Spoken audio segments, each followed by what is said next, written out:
Hi. ഈ സ്നേഹത്തിന്റെയും സൗഹൃദത്തിന്റെയും ഒക്കെ പേരിൽ നമ്മളെ എപ്പോഴും കുറ്റപ്പെടുത്തുന്ന ചില ആൾക്കാരുണ്ടാവും. നമ്മൾ എന്ത് ചെയ്താലും അതിലൊരു കുറ്റം കണ്ടുപിടിക്കും.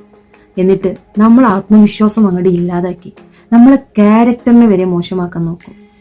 അതിലും വലിയ കഷ്ടം എന്താണെന്നറിയോ?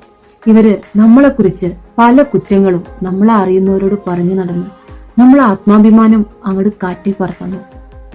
എന്തിനാണ് ഇങ്ങനെയുള്ളവർ ഇതൊക്കെ ചെയ്യുന്നതെന്ന് ചോദിച്ചാൽ ഒരു മാനസിക സുഖം. മറ്റൊരാളെ ചെറുതാക്കി കാണിക്കുമ്പോൾ തങ്ങൾ അങ്ങോട്ട് വലുതാവുകയാണെന്നാണ് ഈ പാവം ദുർബല മനുഷ്യർ വിചാരിക്കുന്നത്. ഓരുടെ ഉള്ളിലെ ആ ഒരു അപകർഷതാബോധം ഇല്ലാതാക്കാൻ ഓര് കണ്ടുപിടിച്ച എളുപ്പ വഴിയാണത്. പക്ഷെ മറ്റൊരാളെ അന്തസ് കെടുത്തുമ്പോൾ യഥാർത്ഥത്തിൽ നഷ്ടപ്പെടുത്തുന്നത് ഓരുടെ സ്വന്തം അന്തസ്സാണ്.